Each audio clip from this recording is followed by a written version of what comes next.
meriah buat Tuhan. Haleluya. Haleluya. Saudara, kasih jabat tangan 5 orang di sekeliling saudara, katakan Allah kita ajaib.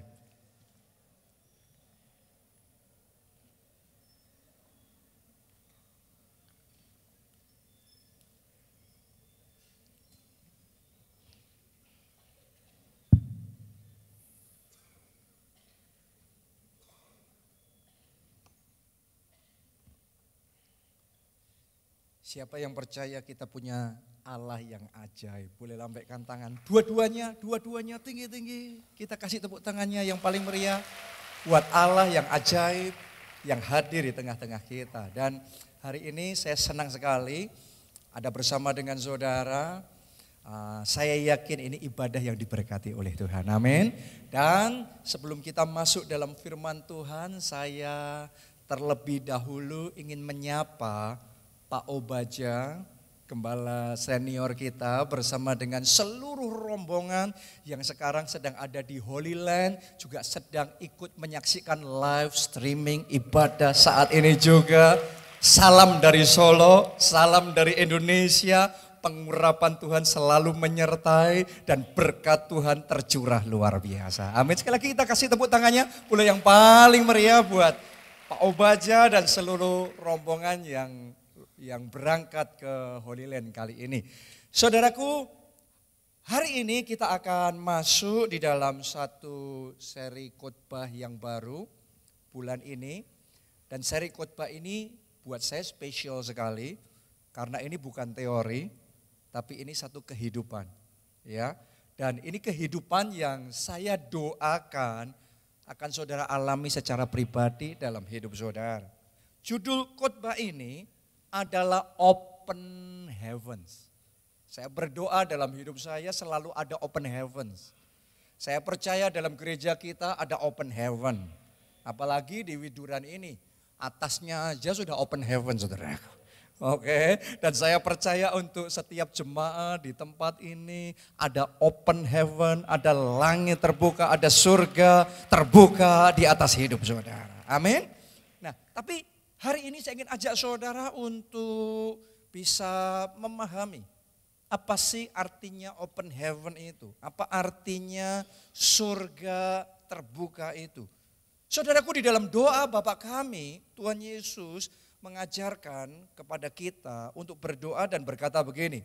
Datanglah kerajaanmu, jadilah kehendakmu di bumi seperti di surga. Jadi Tuhan Yesus menyuruh kita untuk berdoa supaya di bumi seperti di surga. Dengan kata lain Tuhan mau kita mengalami surga sejak kita hidup di bumi. Enggak nunggu sampai di surga dulu baru bisa mengalami surga. Tapi sejak kita ada di bumi saat ini juga saudara bisa mengalami surga. Di rumah ada surga, di dalam pekerjaan saudara ada surga, di keluarga ada surga, di tempat ini ada surga. Tepuk tangannya pula yang paling meriah buat Tuhan. Jadi apa yang terjadi di surga Tuhan mau terjadi dalam hidup kita. Berapa banyak di sini yang percaya di surga enggak ada sakit penyakit, boleh lambaikan tangan. Tolong dengarkan baik-baik, di bumi seperti di surga artinya kesembuhan terjadi dalam hidup saudara. Kelepasan dari sakit penyakit itu yang Tuhan mau kita alami di bumi seperti di surga. Berapa banyak dari kita mengerti bahwa di surga enggak ada kutuk. Di surga enggak ada kemiskinan, di surga enggak ada kekurangan. Saya berdoa dalam hidupmu di bumi seperti di surga. Semua kutuk, semua kekurangan, semua penderitaan saat ini dilenyapkan. Yang terjadi surga di bumi kelimpahan dalam hidup saudara. Tepuk tangannya pula yang paling meriah buat yang mau mengalami surga di bumi. Kalau di surga adanya adalah sukacita. Adanya adalah damai sejahtera. Saya percaya yang Tuhan mau buat anak-anaknya, walaupun masih hidup di dunia, kita bisa mengalami hidup yang penuh dengan sukacita. Hati yang penuh dengan damai sejahtera. Kalau di surga kita hidup bersama dengan Tuhan. Jangan nunggu di surga baru bersama Tuhan. Sejak kita hidup di dunia saat ini juga, dimanapun kita berada, kita bisa berada dalam hadirat Tuhan. Kita berada dekat dengan Tuhan. Di bumi seperti di surga. Itu sebabnya saya ingin ajak saudara, jangan sampai kita mau ditipu oleh iblis. Karena iblis pertama akan berusaha untuk membuat kita mundur dari Tuhan. Gak jadi ikut Yesus. Tapi kalau itu gagal, yang iblis akan coba lakukan adalah meminimalkan hidup kita. Harusnya kita bisa mengalami di bumi seperti di surga, tapi kalau itu pun gak bisa, kita tetap masuk surga. Yang iblis akan coba lakukan adalah sementara kita hidup di bumi, kita gak ngalami surga di bumi. Berapa banyak orang Kristen yang dalam hidupnya harusnya surga di bumi. Itu yang Tuhan mau, tapi yang terjadi seolah-olah bukan open heaven, tapi open hell. Bukan langit terbuka, tapi seolah-olah neraka sudah terbuka dulu. Oke, di keluarga, di rumah kita bukan rasanya ada damai surga, ada atmosfer surga, tapi rasanya panas sekali, gak betah di rumah. Kenapa? Adanya kesalahpahaman, adanya saling melukai, adanya saling menjegal satu dengan yang lain. Rasanya gak ada surga di bumi. Hari ini saya mau katakan sama saudara, jangan nunggu sampai di surga. Percayalah yang Yesus mau, yang Yesus rencanakan buat kita anak-anaknya. Sejak hidup di bumi, kita sudah mengalami di bumi seperti di surga. Doa saya dalam kesehatan saudara di bumi seperti surga. Ada surga dalam kesehatan, ada surga dalam kehidupan keluarga, ada surga dalam pernikahan saudara, ada surga di dalam pelayanan saudara, ada surga dalam kehidupan rohani surga, dan di dalam setiap aspek hidup kita. Ada yang namanya open heaven, surga terbuka. Tapi kita harus menyadari kalau ada surga terbuka, berarti juga ada surga tertutup. Nah, mari kita lihat seperti apa keadaan ketika surga tertutup. Kita baca 2 Tawarik pasalnya yang ke-7, ayatnya yang ke-13. Bila mana, ini Tuhan yang ngomong, aku menutup langit, berarti sekarang tertutup nih. Ya. Sehingga tidak ada apa? Hujan. Coba Anda bayangkan, gak ada hujan. Hujan di sini berarti gak ada blessing yang turun. Gak ada berkat yang turun. Kalau gak ada berkat yang turun, maka jadinya kering. Sawah itu kalau gak ada hujan turun, jadinya kering. Kalau kering gak bisa menghasilkan. Gak ada panen. Benar? Ya, kalau nggak ada blessing, kalau nggak ada hujan itu turun, Tuhan kasih di dalam hidup kita boleh kerja, tapi hasilnya kering. Hasilnya nggak ada. Dan bahkan bukan cuma itu, kita lanjutkan pembacaan kita tadi. Dan bila mana aku menyuruh belalang memakan habis hasil bumi. Berapa banyak orang ngalami dalam hidupnya seolah-olah ada belalang yang selalu memakan habis hasilnya.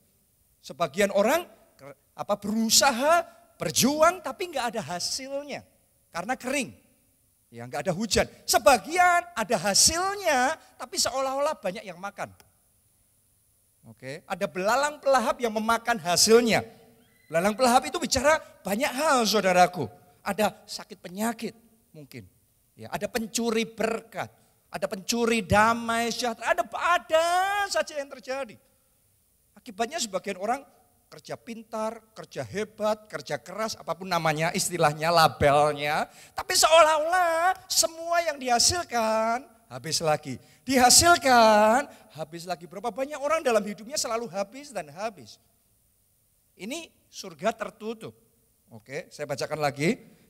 Ya, dan bila mana aku melepaskan penyakit sampar di antara umatku. Coba Anda renungkan baik-baik, kalau orang ada pun dalam hidupnya, tapi terus kemudian diserang dan ditulai dengan yang namanya penyakit, berkat gak nikmat. Gak bisa nikmati, punya, bisa memiliki, gak bisa menikmati di dalam kehidupannya. Kenapa? Karena ada berbagai macam sakit, penyakit. Ini yang terjadi kalau surga tertutup. Kita lihat lagi Amos 4 ayatnya yang ke-7. Kali ini saya ingin ajak saudara banyak melihat ayat supaya kita ngerti kebenaran. tentang surga terbuka, surga tertutup ini. Saya bacakan. Aku pun telah menahan hujan daripadamu ketika 3 bulan lagi sebelum panen.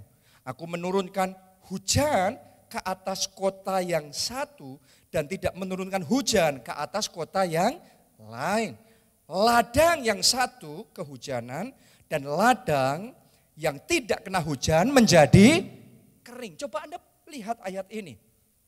Dengan kata lain begini, di satu bangsa yang sama, satu wilayah yang sama, kota yang satu dapat hujan, tapi kota yang sampingnya kering. Di kota yang sama, sawah yang satu dapat hujan, dikasih hujan. Oke, tapi yang satunya kering. Jadi ada perbedaannya. Saya berdoa sementara hari ini nanti kita belajar tentang rahasia hidup di dalam open heaven. Mulai hari ini akan ada perbedaan dalam hidup saudara. Yang selama ini kering, mulai hari ini surga akan dibukakan dan hujan itu akan dicurahkan dalam hidup saudara. Alkitab ngomong 1000 boleh rebah di sisi kiri kita. Selaksa rebah di sisi kanan kita. Tapi kita teguh berdiri. Kiri kanan saudara boleh kering. Kondisi ekonomi boleh kering, tapi saya berdoa orang dan saya percaya orang yang hidup dalam open heaven dari surga tidak pernah kurang berkat dari surga. Selalu ada favor, selalu ada anugerah dan selalu ada kasih karunia yang tersedia di dalam kehidupan kita. Kita baca 1 Raja-Raja pasal yang ke-17 ayatnya yang pertama. Lalu berkatalah Elia orang Tisbe dari Tisbe Gilead kepada Ahab, demi Tuhan yang hidup, Allah Israel yang kulayani, sesungguhnya tidak akan ada embun atau hujan pada tahun-tahun ini kecuali kalau kukatakan. Oke, kalau saudara pelajari lagi di dalam Alkitab, Anda akan menemukan bahwa pada zaman Elia itu, karena perintah dari Elia, karena perkataan Elia, maka tidak ada hujan atas bangsa Israel selama berapa? 3,5 tahun. Coba Anda bayangkan gimana mungkin 3,5 tahun kering. Itu impossible. Dan Anda bayangkan betapa menderitanya dan betapa susahnya keadaan bangsa itu pada waktu itu. 3,5 tahun kering. Apalagi di zaman itu sangat mengandalkan dari hujan. Itu 3,5 tahun. Sebagian orang dalam hidupnya keringnya bukan 3,5 tahun. Keringnya 7 tahun. Keringnya 10 tahun. Ada yang berpikir dan merasakan seumur hidupnya selalu kering. Karena kita belum mengerti bagaimana rahasia hidup di dalam open heaven. Tapi kalau sudah pelajari lagi di dalam ayat ini, Anda akan mengerti bahwa bangsa Israel kering atau basah, ada hujan atau tidak, Tuhan itu sudah serahkan kepada siapa? Elia. Atas perintah Elia, seperti itulah terjadi.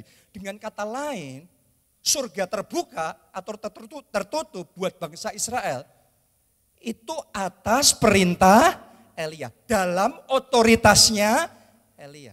Tahukah saudara bahwa di dalam hidup setiap orang, Tuhan sudah taruh otoritas tertentu untuk mendatangkan berkat atau kutuk di dalam kehidupan kita.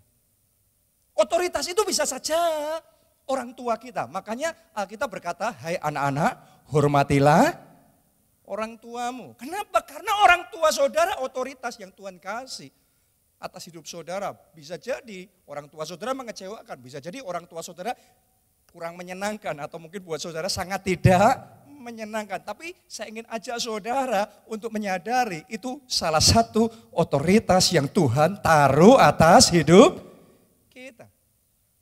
Ya, mungkin pemimpin rohani saudara, mungkin gembala senior kita, yaitu Pak Obaja.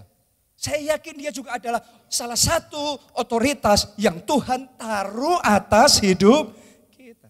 Bisa jadi otoritas juga bicara tentang negara, tentang pemerintah. Mungkin kita nggak setuju dengan semua yang dilakukan oleh pemerintah kita. Banyak hal mungkin harusnya nggak begini dan harusnya Enggak begitu. Saya mau ngomong begini sama saudara, yang namanya otoritas enggak mungkin kita akan sejalan 100% semuanya persis sama dengan yang kita mau. Tapi enggak peduli apapun itu, yang namanya otoritas Tuhan taruh atas hidup kita. Saya mau katakan sama saudara hari ini, mari kita belajar menghormati, mari kita belajar mengasihi, mari kita belajar melayani dengan baik. Karena otoritas itu turut menentukan apa yang akan Tuhan kerjakan dalam hidup kita. Anda lihat ketika Elia ngomong terhadap bangsa Israel, enggak hujan. Maka benar-benar 3,5 tahun tidak hujan. Itu buat bangsa Israel. Tapi kalau saudara masih ingat, buat janda Sarfat.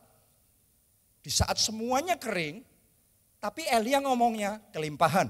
Buat kamu kelimpahan. Maka yang lainnya kering, tapi buat janda Sarfat ada kelimpahan.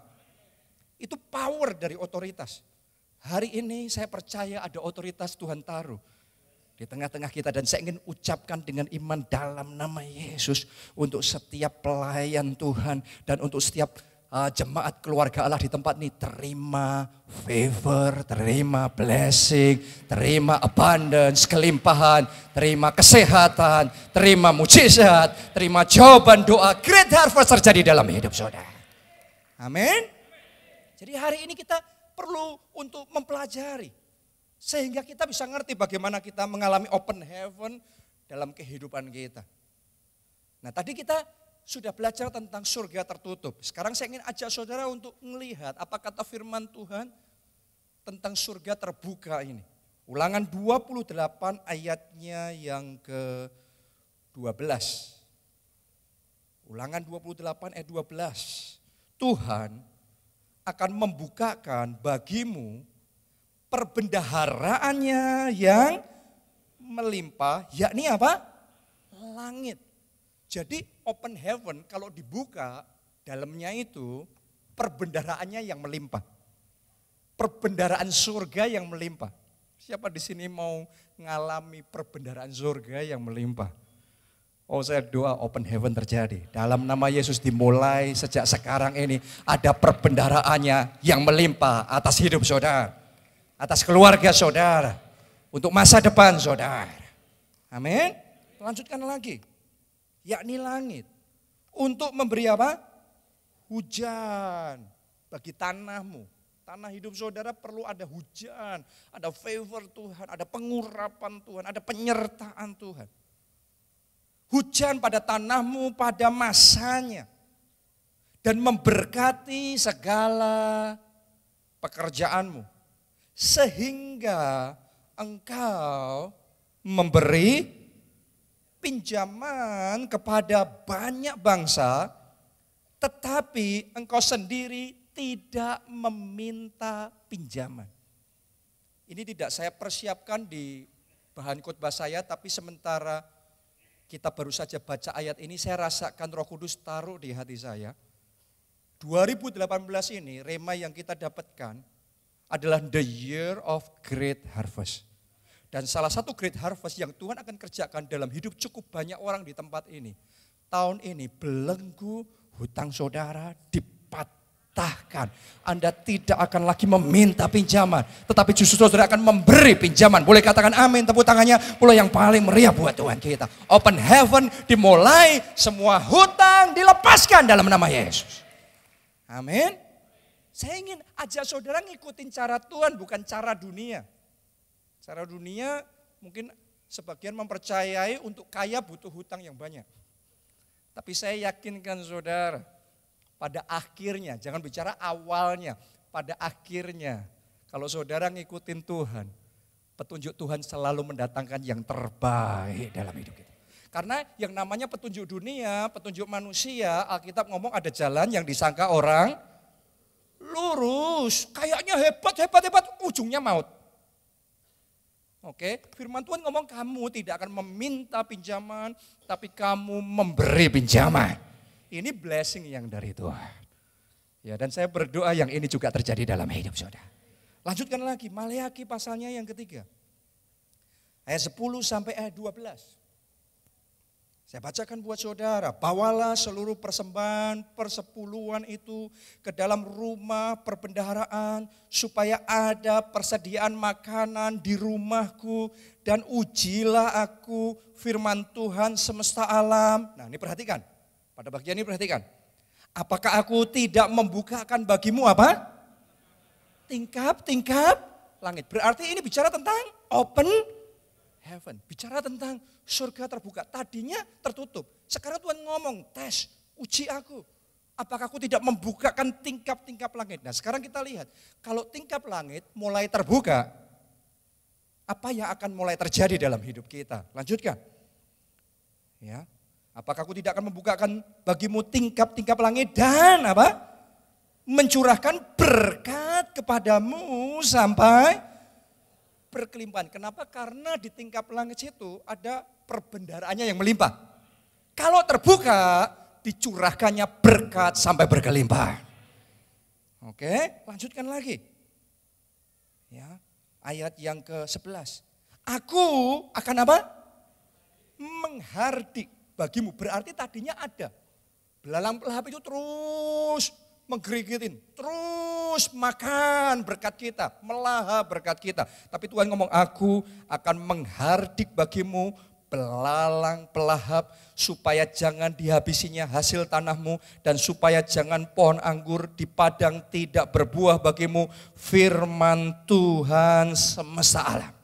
Saya berdoa mulai hari ini semua pencuri berkat dienyahkan dari hidup saudara, diusir keluar dari hidup saudara. Semua yang menyebabkan kerugian, semua penipuan-penipuan yang mencoba untuk mengambil berkat saudara, semua sakit penyakit, semua macam-macam yang terjadi mulai hari ini dalam nama Yesus dienyahkan mulai hari ini dalam nama Yesus, dihardik, belalang pelahap diusir keluar dari hidup kita. Amin. Lanjutkan ayat yang ke-12. Maka segala bangsa akan menyebut kamu apa? Berbahagia. Sebab kamu ini akan menjadi negeri kesukaan firman Tuhan semesta alam. Kalau open heaven ada dalam hidup kita, orang lihat hidup saudara, orang bisa merasakan dalam hidup saudara ada favor dari Tuhan. Dalam hidup saudara ada perkenanan Tuhan, ada penyertaan Tuhan, ada sukacita Tuhan. Orang bisa melihat dan merasakan ada tangan Tuhan yang bekerja dalam hidup saudara. Ini open heaven. Nah pertanyaannya sekarang bagaimana kita bisa mengalami open heaven ini dalam hidup kita? Buat saya kuncinya sebenarnya sederhana. Kuncinya adalah take the word of God seriously. Belajar untuk memperlakukan firman Tuhan dengan apa? Serius. Kadang-kadang sama-sama dengar khotbah begini, orang dengar sambil lalu. Sama-sama baca Alkitab, orang cuma baca, cuma di-scan saja. Cuma bacanya apa? Cepat-cepat selesai, pokok yang penting sudah baca. Mulai hari ini saya tantang sudah take the word of God seriously. Perlakukan firman Tuhan dengan serius. Kita baca ya, Yosua 1 ayat 7 sampai ayat yang ke-8. Hanya kuatkan dan teguhkanlah hatimu dengan sungguh-sungguh. Mari kita lihat bagaimana cara memperlakukan firman Tuhan dengan serius. Bertindaklah apa? Hati-hati, jangan ceroboh, jangan sembarangan ngambil keputusan mau KPR, ngambil keputusan mau bisnis, ngambil keputusan untuk mau minjemin orang. Keputusan dalam pekerjaan, keputusan dalam keuangan, jangan bertindak serampangan. Petunjuknya apa? Bertindaklah apa? Hati-hati sesuai dengan seluruh hukum yang telah diperintahkan kepadamu oleh hambaku Musa. Bertindaknya hati-hati. Jadi harus dicocokin. Firman Tuhan ngomong apa? Ikutin. Firman Tuhan ngomong apa? Ikutin. Sesuai dengan firman Tuhan. Lanjutkan lagi. Janganlah apa? Menyimpang, jangan menyimpang. Kadang-kadang sebagian orang enggak apa-apa, itu kan khotbah, tapi kan itu teori. Tapi kan keadaan saya begini. No, saudara harus belajar. Take the word of God seriously. Perlakukan firman dengan jangan menyimpang. Jangan menyimpang, semuanya katakan jangan menyimpang. Jangan menyimpang ke kanan atau ke kiri. Kenapa? Supaya Alkitab ngomong begini, engkau apa? Beruntung kemanapun engkau pergi. Jadi beruntungnya itu bukan out of nowhere, bukan terjadinya tiba-tiba nggak ada alasannya. Beruntungnya itu kalau saudara bertindak dengan hati-hati. Beruntungnya itu terjadi ketika saudara, firman Tuhan katakan, tidak menyimpang ke kanan atau ke kiri. Kalau kita di jalannya Tuhan, Tuhan yang membuat beruntung. Saya berdoa 2018 Anda akan mengalami Januari beruntung, Februari beruntung lagi, Maret beruntung, April beruntung, sepanjang tahun sampai di Desember keberuntungan demi keberuntungan terjadi dalam hidup saudara. Amin. Beruntung terus. Kalau beruntungnya sekali, orang Solo ngomong kebejan. Tapi kalau hidupnya beruntung terus, itu beruntung, itu blessing yang dari Tuhan. Dimulai dengan memperlakukan firman Tuhan dengan serius. Lanjutkan lagi. Janganlah engkau lupa memperkatakan kitab Taurat ini. Jangan lupa memperkatakan. Tetapi, apa perintahnya? Renungkanlah itu. Renungkanlah. Membaca enggak cukup. Membaca itu baru pertama. Setelah membaca apa? Merenungkan. Merenungkan itu berarti dipikirkan. Firman Tuhannya kalau saudara belajar tentang hari ini khotbah, gak cukup dengar khotbah selesai sudah. Saudara catat dan selesai ibadah ini saudara renungkan dalam hidup saudara. Anda pikirkan, Anda renungkan. Oke. Ini petunjuk. Kalau mau memperlakukan firman Tuhan dengan serius itu begini caranya. Renungkan, bukan cuma membaca, bukan cuma mendengarkan. Renungkan siang dan malam. Supaya engkau bertindak hati-hati sesuai dengan segala yang tertulis di dalamnya. Sebab dengan demikian perjalananmu akan berhasil, terima dalam nama Yesus. Dan engkau akan beruntung, terima dalam nama Yesus. Katakan amin, amin. Aminnya lebih keras lagi, tepuk tangannya lebih meriah buat Tuhan kita yang luar biasa. Amin, haleluya. Ini kita belajar memperlakukan firman Tuhan dengan serius. Ini kuncinya. Oke, jadi kalau hari ini saudara dengar firman Tuhan, mulai ambil langkah iman. Setiap dengar firman, ambil langkah iman. Bukan cuma dengar, bukan cuma baca, tapi bertindak hati. Kalau firman Tuhan mengingatkan saudara untuk dibaptis air, jangan ditunda. Segera ambil langkah untuk dibaptis air. Kalau firman Tuhan mendorong saudara, ayo melayani Tuhan. Ayo bersaksi. Ayo mengutamakan kerajaan Allah terlebih dahulu. Perluas kerajaan Allah. Saya mau ajak saudara ambil komitmen. Perluas kerajaan Allah. Ambil komitmen. Ambil langkah pertama. Terlibat di dalam pelayanan. Kalau firman Tuhan ngomong sama saudara. Bawalah seluruh persembahan persepuluhanmu. Saudara jangan tahan-tahan. Ambil langkah iman. Taat sama Tuhan. Kalau firman Tuhan ngomong sama saudara, ampuni orang yang bersalah kepadamu. Jangan ditunda-tunda, jangan tanya, jangan tawar-menawar sama Tuhan. Ambil keputusan mengampuni orang yang bersalah sama saudara. Kalau firman Tuhan ngomong jadi berkat buat orang sekeliling saudara, bantu orang susah itu. Ikutin saja yang Tuhan ngomong, kita ikutin. Tuhan ngomong, kita ikuti. Jadi mulai belajar perlakukan firman Tuhan dengan serius. Dan lihat nanti apa yang akan Tuhan kerjakan dalam hidup saudara. Lihat, Tuhan ngomong, ujilah aku, apakah aku tidak membukakan tingkap-tingkap langit. Dan mencurahkan berkat sampai berkelimpahan. Saudaraku, bangsa Israel itu bangsa yang kecil, tapi powerful sekali, berkuasa sekali. Menurut survei, ya di dunia ini hanya ada sekitar 13,5 juta orang Yahudi saja. orang Yahudi di seluruh dunia. Ya. Dan 6 juta tinggal di Amerika. Sekitar 5,7 juta tinggal di Israel. Nah, yang tinggal di Amerika ini, ternyata yang 6 juta itu hanya 2,1% dari penduduk Amerika. Oke, katakanlah 2%. Berarti setiap 100 orang di Amerika hanya ada 2 orang Yahudi. Orang Amerika kan banyak imigran ya. Orang dari seluruh dunia datang ke sana. 2% itu orang Yahudi, cuma 2%. Tapi menurut Wikipedia dan berbagai sumber lain di internet menyatakan gini, walaupun mereka cuma 2% dari penduduk Amerika, namun 45% dari daftar top 40 orang terkaya di Amerika itu Yahudi.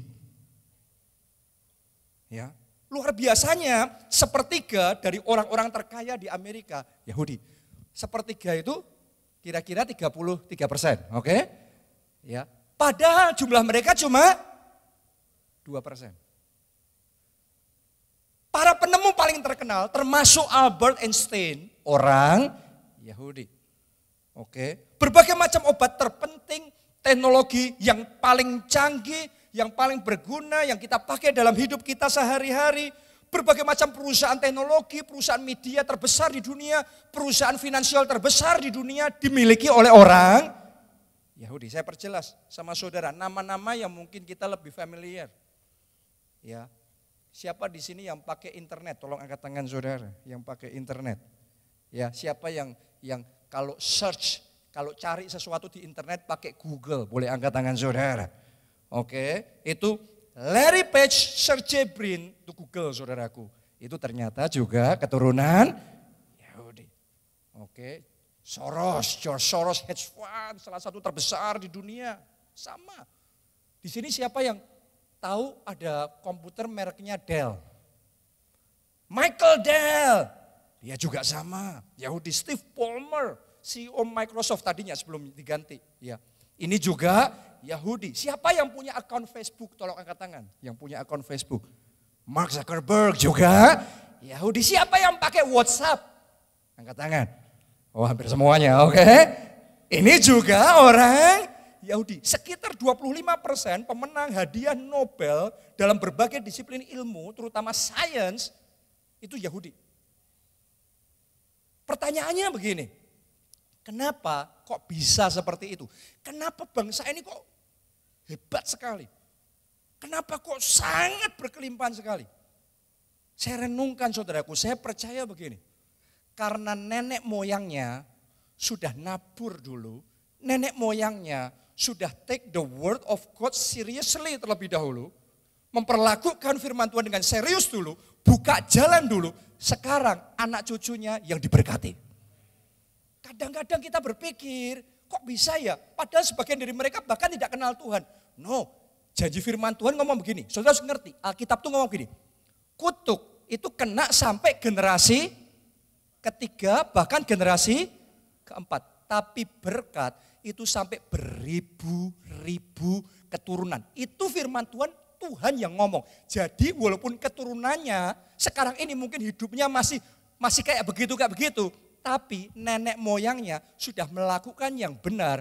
Karena Allah Israel disebut Allah Abraham, Allah Isa, Allah Yakub. Mereka sudah melakukan yang dianggap Tuhan yang benar. Dan Tuhan ngomong berkat ini sampai beribu-ribu keturunan. Doa saya hari ini mulai sekarang saudara pegang firman Tuhan dengan serius. Yang terima blessing dalam hidupmu bukan cuma berhenti sama kita saja. Tapi sampai beribu-ribu keturunan. Ada dalam favor, ada dalam anugerah, ada dalam kasih karunia Tuhan. Amin. Jadi ternyata ini dimulai dari nenek moyang mereka. Kenapa saya ngomong begitu? Saya ingin ajak saudara untuk melihat. Saya nggak punya waktu buka satu persatu. Tapi karena Allah Israel disebut Allah Abraham, Allah Isa, Allah Yakub. Saya ajak saudara melihat 3 nama ini aja. Nenek moyang mereka. Kenapa kok saya ngomong sekarang bangsa Israel yang sekarang terima blessingnya dari tuanya mereka. Ya, kita baca. Kejadian 12 ayat 1 sampai ayatnya yang ketiga. Kejadian 12 ayat 1 sampai ayat yang ketiga. Berfirmanlah Tuhan kepada Abram. Saya mulai dengan Abraham ya. Pergilah dari negerimu dan dari sanak saudaramu dan dari rumah bapamu ini ke negeri yang akan kutunjukkan kepadamu. Aku akan membuat engkau menjadi bangsa yang besar dan memberkati engkau serta membuat namamu masyhur dan engkau akan menjadi berkat.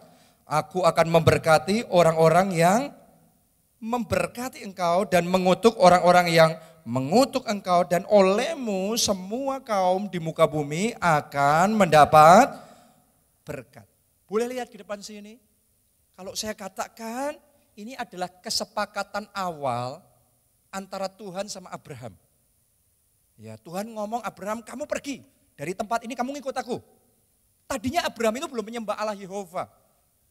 Oke, dia belum mengenal Allah, tapi Tuhan datang dan Tuhan ngomong, kamu ikut aku. Kamu pergi, kamu tinggalkan tempat ini, kamu ikut aku ke tempat yang akan aku tunjukkan.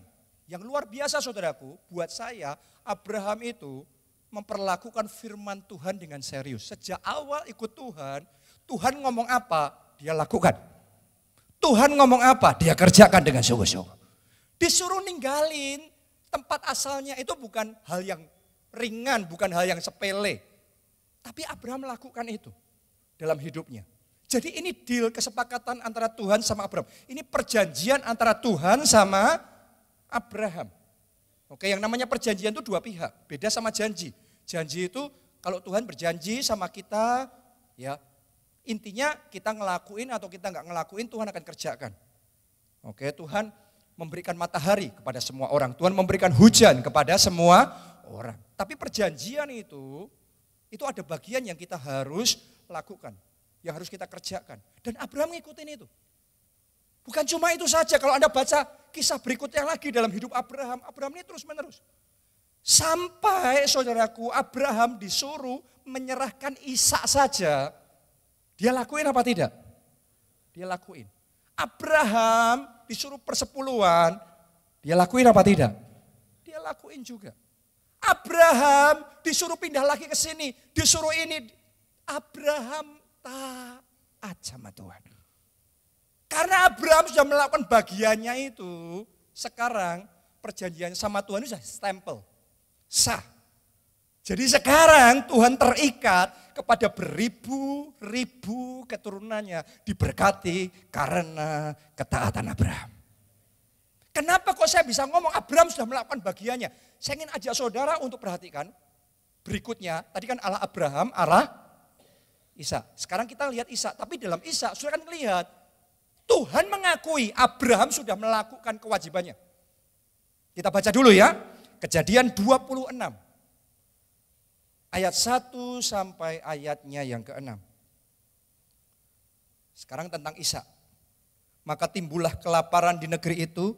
Ini bukan kelaparan yang pertama yang telah terjadi dalam zaman Abraham. Sebab itu Ishak pergi ke Gerar kepada Abimelek, raja orang Filistin. Lalu Tuhan menampakkan diri kepadanya serta berfirman, janganlah pergi ke Mesir, diamlah di negeri yang akan kukatakan kepadamu. Tinggallah di negeri ini sebagai orang asing, maka aku akan menyertai engkau dan memberkati engkau. Sebab kepadamulah dan kepada keturunanmu akan kuberikan seluruh negeri ini, dan aku akan menepati sumpah yang telah kuikrarkan kepada Abraham ayahmu. Aku akan membuat banyak keturunanmu sama seperti bintang di langit. Aku akan memberikan kepada keturunanmu seluruh negeri ini, dan oleh keturunanmu semua bangsa di bumi akan mendapat berkat. Jadi apa yang sudah Tuhan katakan sama Abraham dulu, perjanjian itu diulangi buat Ishak. Kenapa? Karena Ishak bagian keturunan dari Abraham. Ya, dan yang luar biasa saudaraku, buat Tuhan Abraham sudah mengerjakan bagian dalam perjanjiannya itu. Kenapa saya ngomong begitu? Nah ini kuncinya, ayat yang kelima. Anda perhatikan, ini ayat kelima penting sekali. Ayat kelima, perhatikan ayat kelima. Karena Tuhan janji itu sama Abraham, Tuhan berkati Ishak sampai seperti itu. Karena, perhatikan, karena Abraham apa? Telah, bukan akan loh, telah mendengarkan firmanku. Dan apa? Dan telah, ini kan telah tadi, telah mendengar firman dan memelihara kewajibannya kepadaku. Yaitu segala perintah, ketetapan, dan hukumku. Coba Anda perhatikan, Abraham telah mendengar dan memelihara kewajibannya kepadaku. Yaitu segala apa? Perintah, ketetapan, dan hukum. Saya mau ngomong begini sama saudara, open heaven itu bukan cuma sekedar ngelakuin satu ayat terus kita ngalami open heaven. Open heaven itu Abraham telah mendengar dan memelihara kewajibannya kepadaku. Segala peraturan, ketetapan, dan hukumku. Wow, itu Abraham. Jadi melalui dari ketaatan Abraham, melalui imannya Abraham ini sudah disahkan perjanjian berkat itu. Dan Tuhan terikat, sama seperti kutuk itu kena di keturunan ketiga keempat. Oh, bangsa Israel ngalami penderitaan enggak? Yes, karena banyak yang nggak taat, banyak yang ngaco-ngaco ngalami mereka. Tapi tetap pucuknya dari Abraham ya, Tuhan nggak bisa tidak. Tuhan ingat dan Tuhan janji. Kalau orang diberkati, berkatnya sampai beribu-ribu keturunan. Wow. Jadi hari ini ketika saya melihat itu, saya cuma mengucap syukur sama Tuhan. Kenapa? Tolong dengarkan saudaraku, Tuhan kita, Tuhan yang setia. Tidak lupa sama janjinya. Sudah beribu-ribu keturunan, Tuhan tetap pegang, Tuhan tetap setia sama anak cucu keturunan Abraham. Amin. Hari ini saya ingin tantang saudara, lakukan bagian saudara dengan setia. Amin. Perlakukan firman Tuhan dengan serius. Boleh katakan amin saudara. Perlakukan dengan serius, bertindak dengan hati-hati, renungkan firman Tuhan siang malam, perkatakan itu, jangan menyimpang ke kanan, jangan menyimpang ke kiri, lakukan segala kewajiban, hukum, ketetapan, peraturan-peraturan Tuhan, kerjakan dengan segenap hati saudara, maka dalam hidupmu dan keturunanmu akan selalu ada open heaven, surga terbuka dan perbendaannya yang melimpah akan selalu tersedia dalam hidup saudara. Tepuk tangannya boleh sekali lagi yang paling meriah buat Tuhan kita. Wow. Lanjutkan ayat yang ke-6. Ternyata yang luar biasa adalah Ishak pun mengikuti jejak Abraham. Dia juga taat dan mengikuti semua yang Tuhan perintahkan kepadanya. Mari kita lihat ayat yang ke-6. Jadi tinggallah Ishak di mana? Di Gerar. Sesuai dengan yang ditetapkan oleh Tuhan. Dan di situ berapa minggu ini kita pernah baca juga ayatnya. Kalau saudara masih ingat, di situ pada waktu itu sedang terjadi musim kelaparan, ya gagal panen banyak, tapi Tuhan ngomong sama Ishak, Ishak sekarang nabur kamu. Saat gagal panen kok disuruh nabur, saat kering kok disuruh nabur. Tapi hebatnya Ishak taat, disuruh tinggal di Gerar, dia tinggal di Gerar. Disuruh nabur, dia nabur, dan Alkitab mencatat begini. Maka pada tahun itu juga ia menuai 100 kali lipat. Sebab ia diberkati Tuhan. Saya yakin ketika ditulis ia diberkati Tuhan, Tuhan memegang janjinya sama Abraham juga. Oke, sehingga ia menjadi kaya, kian lama kian kaya, sehingga ia menjadi sangat kaya. Saya mau ngomong sama saudara, itu hukum berkat yang terjadi dalam hidupnya Ishak. Karena Tuhan juga ngelihat Abraham. Hari ini saya berdoa melalui hidup saudara, anak, cucu, keturunan saudara akan selalu melihat open heaven tersedia dalam kehidupan mereka. Tepuk tangannya boleh yang paling meriah buat Tuhan. Amin. Tadi Abraham, terus Ishak, sekarang yang terakhir Yakub. Kita baca ya. Kejadian 27 ayat 26 sampai ayat yang ke-29. Berkatalah Ishak ayahnya kepadanya, datanglah dekat-dekat dan ciumlah aku anakku. Lalu datanglah Yakub dekat-dekat dan diciumnyalah ayahnya. Ketika Ishak mencium bau pakaian Yakub, Berkatinya lah dia. Katanya, sesungguhnya bau anakku adalah sebagai bau padang yang diberkati Tuhan. Allah akan memberikan kepadamu embun yang dari langit dan tanah-tanah gemuk di bumi dan gandum serta anggur berlimpah-limpah. Doa saya, blessing ini juga turun dalam hidup saudara. 29 bangsa-bangsa akan takluk kepadamu. Katakan amin saudaraku. Dan suku-suku bangsa akan sujud kepadamu. Jadilah Tuhan atas saudara-saudaramu dan anak-anak ibumu akan sujud kepadamu. Siapa yang mengutuk engkau, terkutuklah ia. Dan siapa yang memberkati engkau, diberkatilah ia. Sampai di situ, boleh lihat ke depan sini. Ayat ini kita baca, ini adalah momen apa? Ketika Ishak memberkati Yakub. Benar? Ini momen ketika Yakub terima blessing dari bapaknya. Ini momen doa berkat. Ya. Dan Yakub terima berkat itu dari Ishak, dari bapaknya. Karena ini bicara berkat itu enggak bicara sendiri. Berkat itu blessing juga dari atas. Oke, beribu-ribu keturunan tadi. Ya, mungkin saudara ngomong gini, tapi kan itu ceritanya Yakub nipu Esau. Benar? Tapi saudara harus ngerti. Saudara harus ngerti bahwa buat Tuhan sebenarnya berkat itu miliknya Yakub. Kenapa kok saya ngomong begitu? Karena jauh sebelum itu Esau sudah pernah menjual hak kesulungannya sama Yakub. Masih ingat kisah itu saudaraku? Ya, Esau tergoda sama kacang merah, oke. Terus dia minta sama Yakub kacang merah itu, tapi Yakub ngomong, no, jual dulu hak kesulunganmu kepadaku. Hak kesulungan tuh hak untuk terima blessing itu. Jadi Esau sudah setuju. Saya mau ngomong gini sama saudara, sejak hari itu, yang namanya berkat kesulungan itu buat Tuhan, di mata Tuhan, bukan lagi milik Esau, tapi milik Yakub.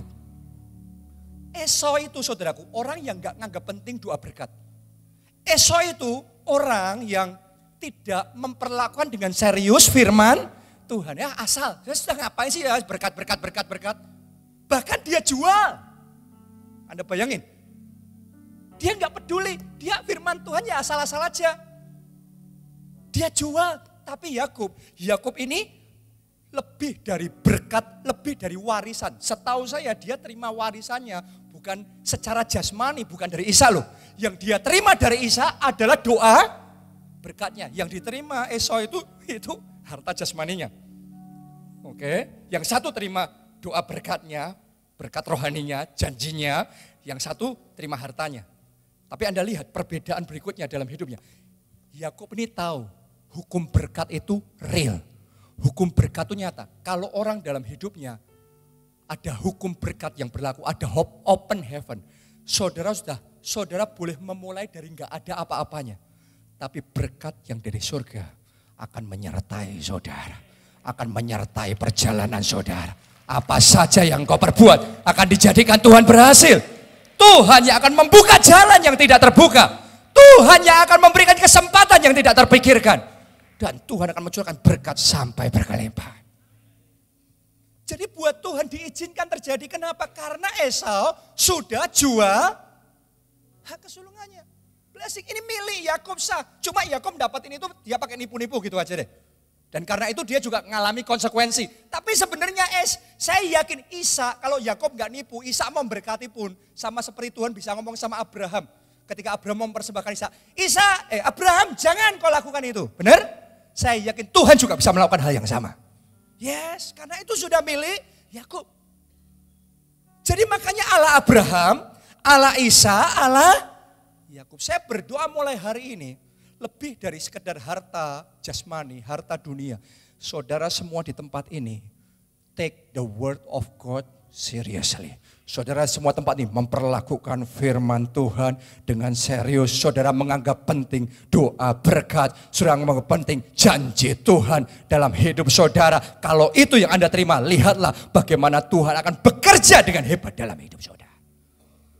Amin. Ini yang terjadi. Dan ini yang dialami sampai hari ini anak cucu keturunan mereka masih terima blessing itu. Nah, saya mau ngomong begini sama saudara. Bangsa Israel, tadi kan ceritanya bangsa Israel. Terimanya blessing secara jasmani, benar? Karena mereka keturunan secara jasmani. Tapi tahukah saudara, perjanjian berkat ini tentang memperlakukan firman Tuhan dengan serius ini adalah penawaran terbuka kepada setiap orang yang mau.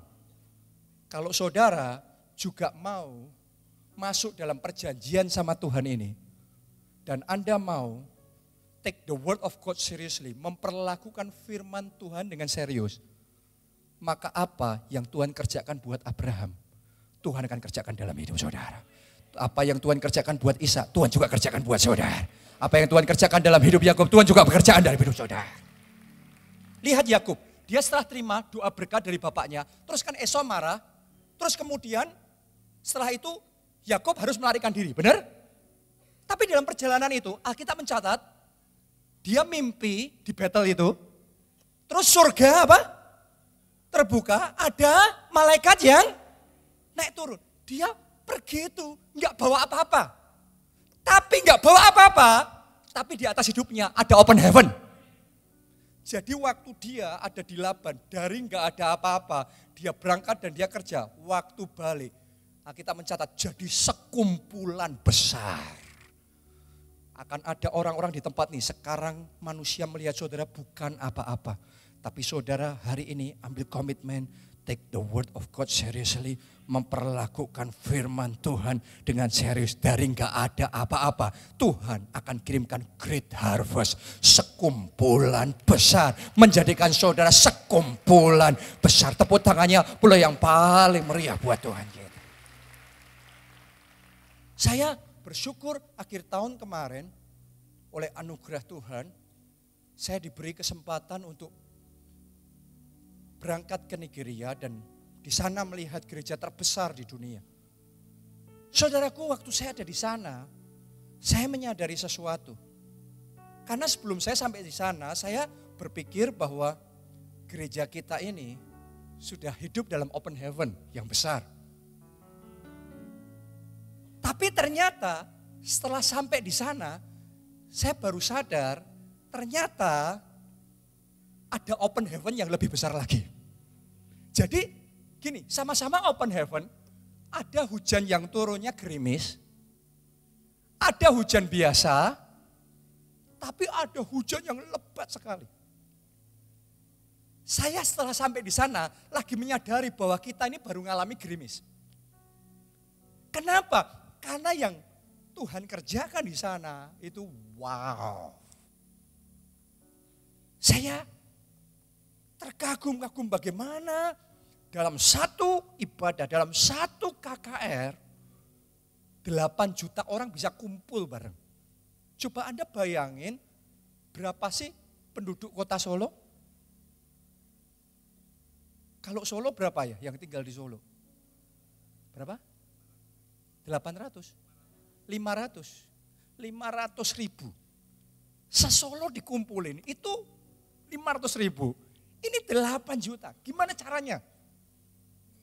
Gedung gereja kalau di Indonesia kita mikirnya berapa meter persegi. Hitungan tanah kalau kita mikirnya berapa meter persegi. Yang di sana 3 juta kali 3 juta. 9 juta meter persegi. Ngelihat gedungnya aja nggak bisa dari dekat begini. Dari gunung sebelah sana, ngelihat ke gunung situ baru kelihatan saudaraku. Saking besarnya. Saya waktu ada di sana ngelihat, saya baru sadar ternyata gedung kita ini yang kita pikir besar, ternyata imut sekali. Kenapa? Karena sama toiletnya mereka, kemungkinan besar toiletnya mereka. Sama ruang doanya mereka. Itu ruang doanya aja kapasitas 10.000 tempat duduk. Itu baru ruang doa, itu bukan main auditorium. Dari situ mata saya tercelik. Wow, ini yang bisa Tuhan lakukan kalau open heaven terbuka. Itu saya tanya, saya itu sama Pak Obaja berkali-kali disuruh tanya berapa sih luas wilayah ini. Gak ada yang bisa kasih jawaban. Saking luasnya sudah gak ada yang ngitung lagi. Saya tanyain satu persatu, tetap gak bisa. Mereka jawabnya gini, kira-kira kalau naik mobil tanpa macet, itu dari ujung ke ujung 1,5 jam. Berarti kalau tanpa macet dari sini sampai kemana 1,5 jam? Mungkin sampai Jogja. Coba Anda bayangkan. Dan di dalam ibadah itu roh sukacita begitu luar biasa. Mujizat-mujizat terjadi. Lumpuh berjalan, buta melihat. Orang mati dibangkitkan. Mujizat yang aneh-aneh Tuhan kerjaan. Demonstrasi kuasa Tuhan begitu nyata. Waktu saya melihat seperti itu, saya menyadari ada satu level lagi yang saya yakini Tuhan mau bawa kita. Karena kalau Tuhan bawa Pak Obaja, bawa kita semua rombongan, ngelihat itu bukan kebetulan. Tuhan ngomongnya sama Abraham gini, Abraham lihat ke utara, ke selatan, lihat ke timur, lihat ke barat, yang engkau lihat, kuberikan kepadamu. Saya yakin sekarang kita baru melihat akan tiba waktunya. Tuhan akan kerjakan dengan sungguh-sungguh, dengan nyata. Di tengah-tengah kita lebih dari yang kita pikirkan. Dan bayangkan Tuhan sanggup kerjakan itu. Gak ngerti caranya gimana juga kok. Gak kebayang kok. Padahal itu semua saudaraku terjadi di bawah kepemimpinan seorang pendeta namanya Pastor E.A. Adeboye. E.A. Adeboye saya yakin Pak Obaja juga cerita sama saudara. Dia lahir dari keluarga miskin. Dia tinggal di daerah yang miskin. Tapi keluarga ini super miskin. Saking miskinnya mereka, tetangga-tetangganya mereka yang adalah orang miskin, nganggep mereka ini miskin. Betapa miskinnya mereka itu. Punya sepatu pertama mereka punya waktu umur 18 tahun. Siapa di sini yang punya sepatu pertama baru umur 18 tahun? Pakai sepatu pertama, punya sepatu pertama umur 18 tahun. Tolong angkat tangan. Berarti saudara kalah miskin. Sangat miskin sekali. Tapi orang ini saya belajar dalam hidupnya. Ini orang yang take the word of God seriously. Orang yang kalau nerima firman Tuhan nerimanya mentah. Firman Tuhan ngomong apa, itu dia terima, dia lakuin. Ngomong apa, gak pakai dibumbuin ini dulu. Wah ini kan gak cocok buat saya, ini kan buat dia, iya buat pendeta ya. Tapi kalau buat saya ya gak pakai dipoles macam-macam. Pokok dia terima mentah, dia percayai dengan segenap hatinya dan dia kerjakan itu. Dia perkatakan firman, dia renungkan siang dan malam. Dan dia bertindak hati-hati. Firman Tuhan ngomong apa? Dicocokin. Firman Tuhan ngomong apa? Lakuin. Bertindaknya hati-hati. Tidak menyimpang ke kanan dan ke kiri. Dan seperti itulah yang Tuhan kerjakan. Itu open heaven. Itu hujannya bukan hujan biasa. Itu hujan super lebat. Saya berdoa dalam nama Yesus mulai hari ini hujan super lebat dimulai di tengah-tengah kita, dalam gereja kita, dalam hidup setiap pribadi yang ada di tempat ini. Karena itu saya tantang saudara, ayo ambil komitmen, perlakukan firman Tuhan dengan serius. Mari bangkit berdiri. Bersama